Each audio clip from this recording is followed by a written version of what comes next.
Hindi ko na alam kung saan nalaglag yun. Nalaglag ng damit ko lahat. Yung labahin ko. Kanino damit? Akin. Anong damit? Pantalon ko na bago, hampas loopers, mga yung shorts ko, first time moto na damit. Hindi ko na alam kung saan. Mamaya, baka madaanan pa natin. Wala na. Wala na. Wala na. Hala, may nakapulot ng damit ko. Oh my God.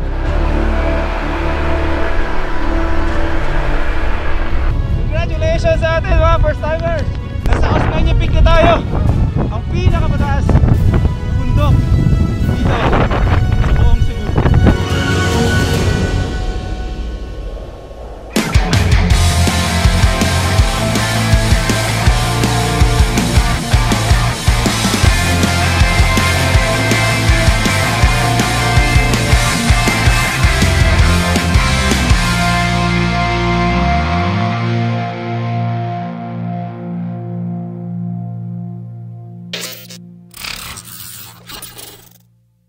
Uy, may nagutom!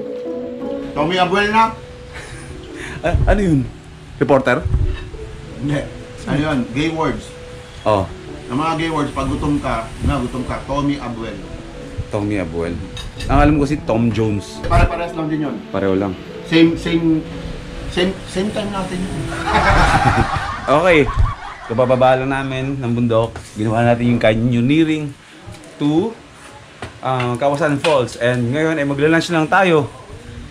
Hindi tayo magpapahinga. Ang pahinga natin ngayon ay yung pag-upo natin sa motor. Ang paslooper tayo eh. Ay, wah.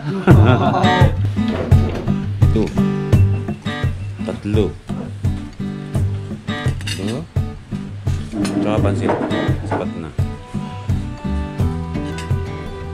Ang pangalawa nating activity ngayon, aakit tayo ng bundok, Osmeña Peak. Pagkatapos natin kumain dito, mag-ready lang kami. Shoutout kay ate, siya ang naglaba ng aming mga Kaya nilaban. ate, Janine Espacio, shoutout sa'yo. Maraming salamat. Maraming salamat ate. At aakit tayo ng Osmeña Peak ngayon, may 1 oras biyahihin at may 15 minutes na trekking. And then pagkatapos nun, ay bababa ulit tayo at babakbakin na naman natin pabalik ng Cebu City. Kasi tatawid tayo ngayon pabuhol. Sakay ng Roro. Okay, mga first timers. Yeah. All is good. Basa yung ano ko. Yung jacket ko. Maikli naman ang biyahe natin ngayon, kaya magti-t-shirt lang muna ako. Tuloy tayo sa biyahe ngayon. Tutuloy tayo ngayon ng Osmeña Peak. Welcome to another episode, mga first timers. Namaos ako dahil sa kakasigaw ko sa canyoneering. Buti na lang may baon tayo ditong Povidone, Iodine, Betadine, Throat Spray. Ayan. Maiwasan natin ng ano-ano. Siyempre, dito, may mga gamot tayo dyan. At kung medyo nahihilo tayo, meron tayo dito mga pain relief rub. Alright. Pabango. Oh, aficionado. At para padadaliing, laging mabango ang ating kilikili, Old Spice. Papaalam muna tayo, ang babait na mga to. Sobrang salamat sa mga bago nating mga kaibigan. Bro, hanggang sa muli natin pagkikita, ha? Maraming salamat, kuya. Thank you. Ate, pinaglaba tayo ni ate. Maraming salamat. Joe Pro Canyoneering Adventures, 0997-662-3168, 0945-880-5357. Puntahan ninyo sa Facebook. Okay, pwede na kayo magbubook niyan. Open na ang Cebu. Bye bye ate. Thank you po.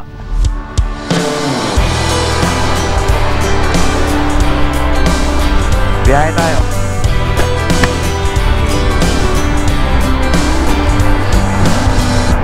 You and I, we're trouble inside. Beating hearts don't lie. Wow, wow, wee. Look at that. Look at that. Grabe mga beach dito sa Visayas, no?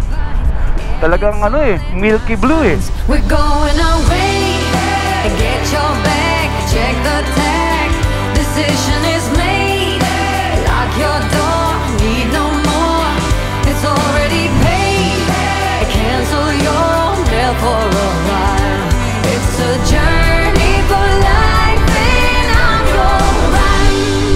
biyahe tayo. Grabe talaga itong mga pinaggagawa ng Hampas Loopers. Talagang parang mga Gary Valenciano kami. Pure energy. Hindi ka talaga pwede sa baba pag medyo mahina-hina ka talaga sa enerhiya. Biyahe tayo mga first timers. Nakakapanibago, hindi tayo naka-jersey ngayon at naka-jacket, basa lahat. Pero okay naman, malapit na naman pupuntahan natin. Sabi ko nga, at etong suot-suot ko ngayon ay ito yung official na uniforme namin sa First Time Moto, di ba? Sinusuot ko rin yun sa First Time Moto. Empleyado rin ako ng First Time Moto, di ba? Siyempre, shoutout muna sa Geely Helmet sa suot-suot ko na helmet na bago. Geely GTS Engine ang tawag dyan. Powered by Lexin Moto Intercom. At syempre shoutout din sa Maxi Start Philippines na ito yung nakakabit ngayon sa spike natin. At syempre sa GTR Speedtech na siya ang nangalaga at siya ang nagkondisyon dito kay spike natin na hanggang ngayon ay talagang umaarangkada sa biyahe. Maraming salamat Doc Gary, I love you. Super proud ako sa grupo na to. As in, walang leader sa grupo na to kundi ang bawat isa. Ayan, JM Travel Motovlogs, syempre MotoGP, syempre sila sa Nick at si John Fox nandun. Ayan, at ngayon ay paakit na tayo ng Osmeña Peak. Hindi ko alam kung gaano kalayo ang babayahin natin dito sa gilid ng mga bundok na to. At basta ang sabi is nasa 45 minutes ang babiyahin natin paakyat. Medyo nabibingi-bingi na yung tenga ko. Pressure yata tayo ng ano. Kapag alam nyo na yan, di ba? Pag umakit kayo ng bundok na parang bumabara yung tenga nyo. Tapos pag bababa rin kayo ng bundok, di ba? Parang nababara yung tenga. Ganyan yung pakiramdam ko ngayon. Energy check. Ayos naman ako. 100% meron tayong lakas. Kasi mahaba pa ng babiyahin natin ngayon, di ba? Babalik pa tayo ng Cebu City. Sasakay tayo ng Roro. Tatawid tayo ng Bohol. Maghahanap tayo na matutulugan doon as base camp natin mamayang gabi. And then kinabukasan, lalarga na naman tayo. At least meron tayong 2 lugar na mapupuntahan sa Bohol, di ba? Tapos babalik ulit tayo ng Cebu City. Kakain tayo ng lechon. Oh my God. Wow. Ganda ng view. Umambon-ambon nga lang. Sana wag lumakas para wag tayo magkasakit. Yan o, may mga kasabayan tayo pupunta ng Osmeña Peak yung mga yan.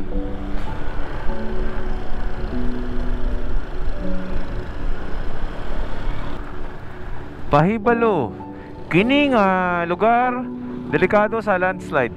Okay, sabi nun, ibig sabihin nun, a reminder, itong lugar na to ay delikado dahil nagla-landslide dito. So ang landslide ay nangyayari lang naman kapag maulan. Ilog sa baba, malinaw din.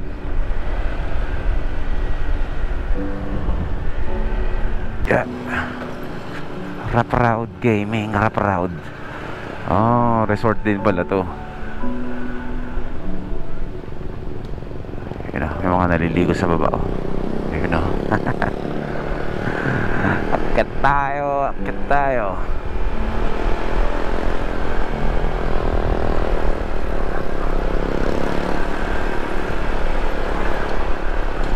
Patarik na ng patarik, kinakit natin. Means ano na. Ito na yan, malapit na tayo. Ito na nga yun. Sige, laban tayo. Putikan. O sige, ito na yun. Spike, kahit wala kang spikes ngayon ha, pakabait ka. Naka-maxi stars tayo ngayon. Kahit na hindi pang off-road yung gulong natin, ilalaban natin.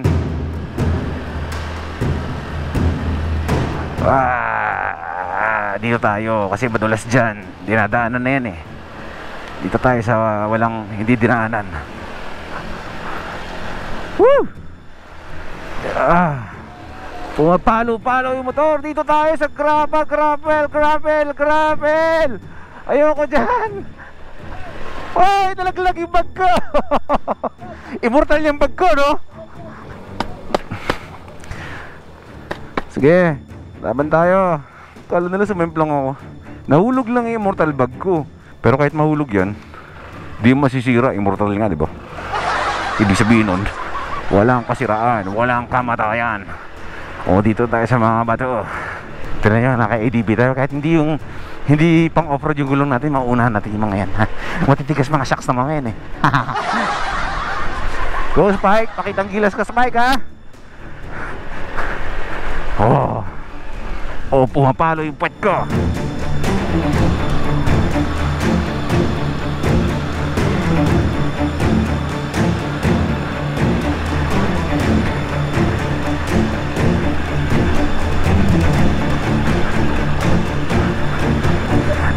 May clutch kayo ah. MotoGP. Nausok. Na? Clutch mo yan bro. Grabe. Tiga, akit tayo dun. Akit mo na ako dun. Laban, Spike. Padoon na! Bilis mo! Andun yung damit ko na hampas loopers. Ha? Andun yung damit ko na hampas loopers. Nawala yung mga labahin ko, nalaglag. Hindi ko alam kung saan nalaglag. Sige, diwali. Lahat ng labahin ko, mga bago kong pantalon nawala doon. Pati yung hampas loopers ko na damit. Yung uniforme namin sa first time moto, nawala ako. Nalaglag, naku po. Hindi ko na alam kung saan nalaglag yun. Nalaglag ng damit ko lahat. Yung labahin ko. Kanino damit? Akin. Anong damit? Pantalon ko na bago, hampas loopers, mga yung shorts ko, first time moto na damit. Hindi ko na alam kung saan. Baka madaanan pa natin. Baka malayo na kinalaglagan bro. Oh, hindi ko lang sure kung malapit na ba tayo? Malapit na ba tayo? Ha? 22 kilometers pa? Pwede yung bang antayin? Saglit lang. Tara, Spike, balik tayo. Baka makita pa natin eh. Sayang eh.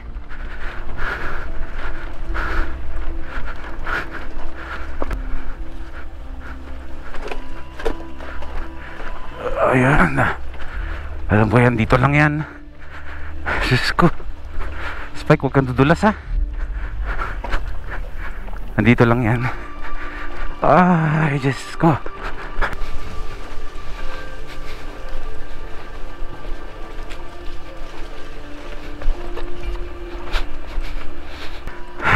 Mga bro,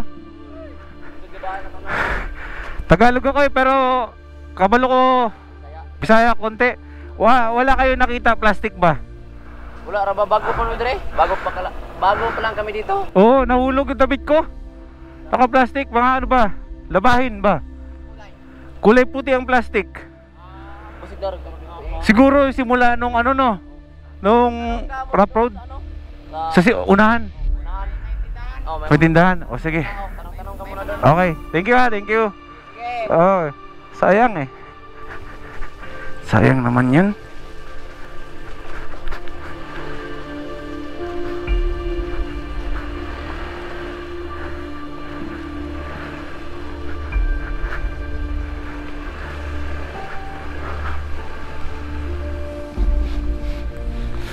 Wala na.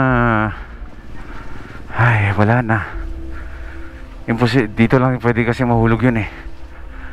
Wala na. Wala na. Wala na. Ay. Paalam na sa mga damit ko.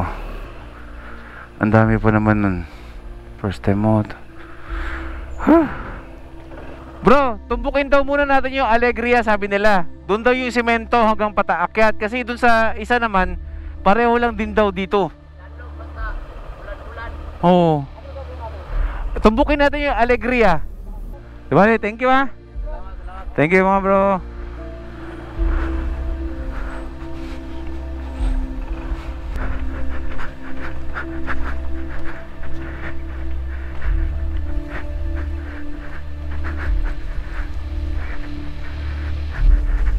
Sayang naman yan. Hala, may nakapulot ng damit ko. Oh my god.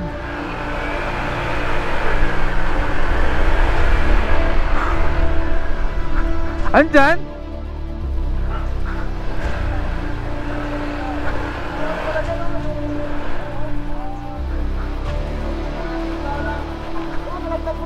Kaya nga eh.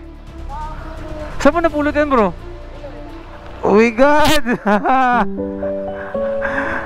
Ang bait ng mga tao dito, bro. Oo, bro. Grabe. Thank you, thank you.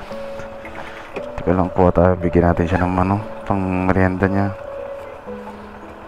Brother! Pang merienda mo lang, oh. Di na. Ha? Nakakaya naman eh. Ayaw mo. Pero thank you talaga, ha? Kasi yung mga mahalaga ko talagang mga damit, andun talaga, nag-alala ako eh. Sabi ko, pero di bali, bro. Buti na lang, bumalik kayo sa... Oo nga, kasi hindi rin kami makadaan. Thank you sa kabutihang loob, ha? Nag-alala ako kasi yung mga mahalaga kong damit, mga uniform ko nandun. Pero astig. Ano pangalan mo, sir? Renner, sir. Renner. Renner. Ayan, maraming salamat kay bro Renner. Oo nga po eh. Thank you po, ha. Wala ako nabunutan ng tinik. Puro damit ko yun eh.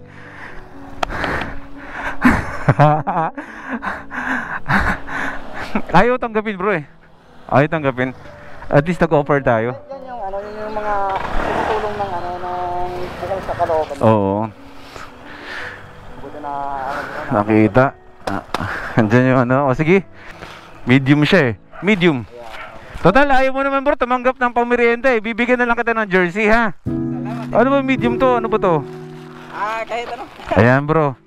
Ito, bro, ay regalo ko na lang sa'yo dahil napulot mo yung damit ko.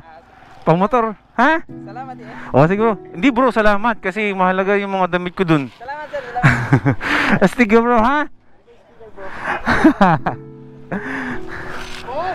Woo!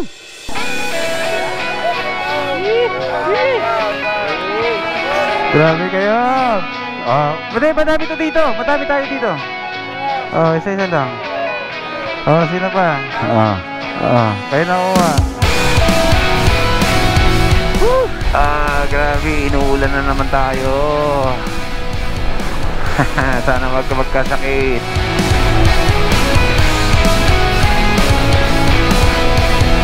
Siya, di bale, ika-quarantine din naman ako pag-uwi. Isang linggong quarantine. Wala akong gagawin kundi mag-edit lang na mag-edit ng mga vlogs ko. Basa na tayo ay subilong ng guide natin.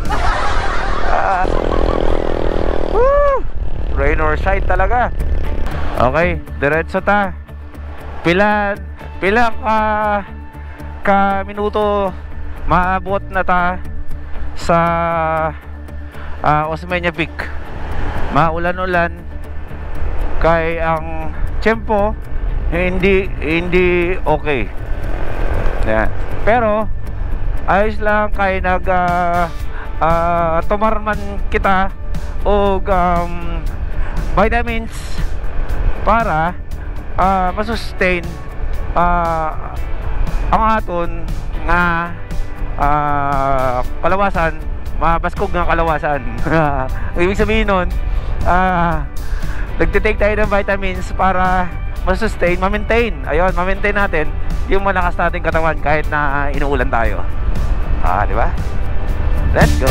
I drove around all across the land. Thought that I was caught in a one-man band, but playing all the sad and lonely songs. Pine trees. Isang palatandaan na malamig talaga itong lugar na to kasi ang mga pine trees na yan ay talagang nabubuhay lang yan sa malalamig na lugar. Diba? Pag pumunta kayo ng Baguio, marami kayong mga nakikita pine trees tulad nun.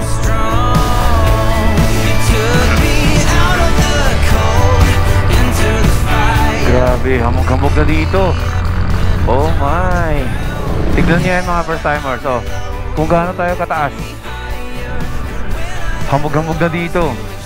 Ang lamig. Ay, Diyos ko, Lord. Grabe sa lamig. Tapos nito. Oh, yan. Meron tayo. Off-road gaming.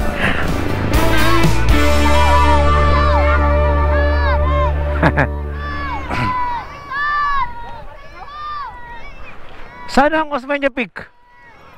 Doon? Hindi natin makakita ng ano, ng yung mga gandang kabundukan ng Osmeña kasi mafag. No? Pagsaka naman dito, why kami makita? Okay na, fag. Bro, wala tayong drone shot, pero kung gusto nyo talaga experience na akitin natin yan, pwede naman. Anong ano? Wala, akitin natin ng ganyan, sobrang ano bro, Wala tayong makikita. wala makikita. Ngayon, umuulan. Okay. So ano, pwede tayong umakit na wala tayong makita dito. Ako, nandito na rin naman tayo. Ang pinunta natin dito is the peak of Osmeña Peak. Wala Okay. tayong makita, akitin natin.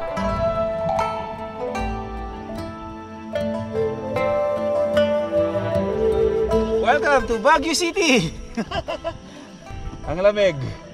May takot lang talaga magkasakit dito. Siyempre ayoko magkasakit. Ang lamig kasi talaga. Akit tayo dun sa Osmeña Peak. Mag-register lang tayo dito sa Tourism Office.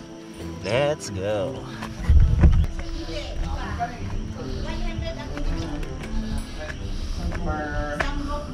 Ah, 100 isang group. Barato, hindi sa iba tulad iba. Pwede iwan na lang yung mga... Pwede mo makaiwan ng mga gamit. Hindi, dito lang ilagay sa kwarto. Yan. Tapos itong camera, tingin ko din sa taas. Let's go! Ate, anong pangalan mo ate? Ann? Ayan, si Ate Ann ang magiging tour guide natin ngayon. Paakyat dito. Saan mo na kayo dito? Mamaya natin pagbaba. So, gusto mo tayo tulungan kita? Wag na. Para makasilong sa payong. Akit tayo dito. Ayan, be healthy, safe healthy.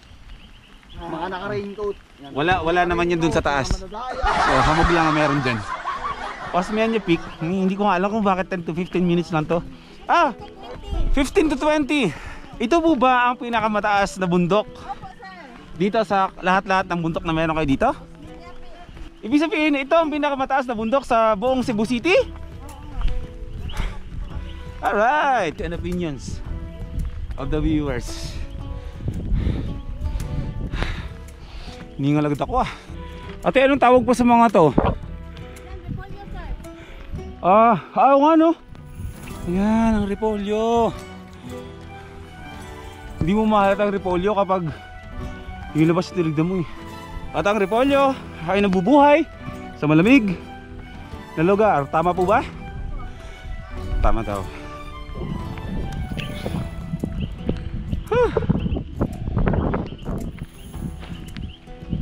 Kanina po kasi kayo makakit ng bundok po Nag-canyoneering po kami. Kaya buti na lang sabi ni ate, paakit dito sa bundok na to. Hindi naman siya yung super stiff na talagang gapang factor. Hingal factor lang meron. Di ba ate? Correct. Taga-sangayon lang si ate. Though hindi natin makita yung kabuuang ganda ng 360 ng Cebu, akit tayo na mahamog dito sa bundok na to. At least mahamog man, naakit natin yung pinakamataas na bundok dito sa buong Cebu. Tuloy tayo.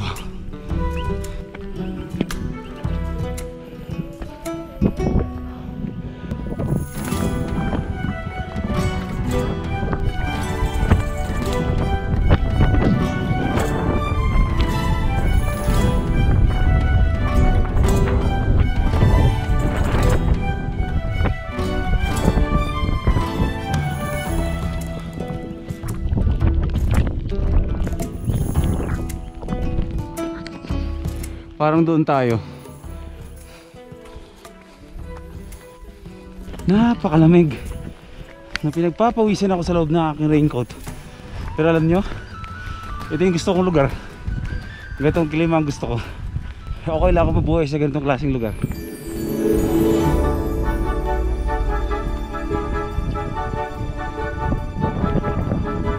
Hindi pala tayo doon, kundi doon. May mga tao nag-aantay sa taas. May mga nauna sa atin.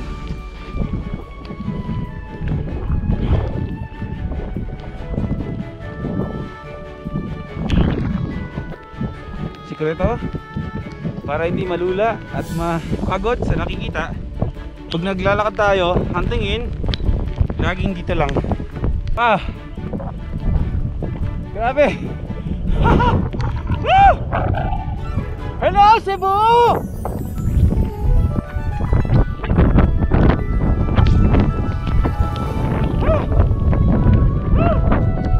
Grabe nakakalula!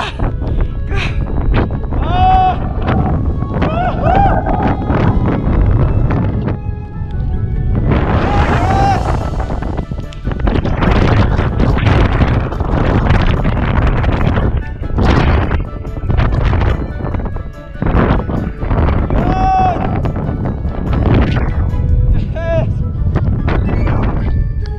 Congratulations sa atin mga first timers!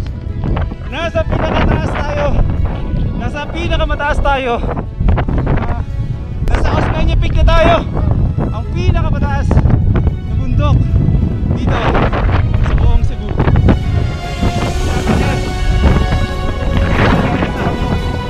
Ay, dito na kami sa Osmeña Peak. Maraming salamat mga first timers sa pagsama at sa walang sawang suporta. Ako ang inyong boy first time. Nagsasabing hindi ako mapapagod. Mapasaya lang kayo. Life is good.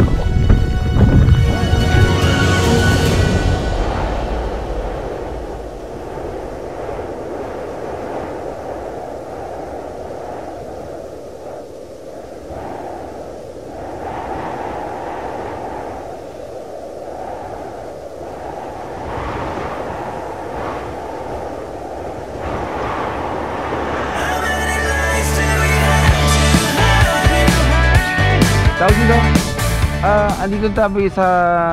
andito na kami sa mismong Pier 1 ng Cebu City. Ayun nga, dahil nga hindi nga tayo natuloy, ay 7 AM ang barko. So antayin namin, hindi rin namin alam kung saan dito kami hanap ng matutulugan. So at least for the first time, sabi namin, why not matulog kami sa tabi-tabi. Na dito na lang kami, dito kami matutulog sa mga motor namin para pag nabukas itong ticket booth ng Light Ferries ay yun, maaga tayo makakuha ng ticket at hindi tayo maiwan ng motor.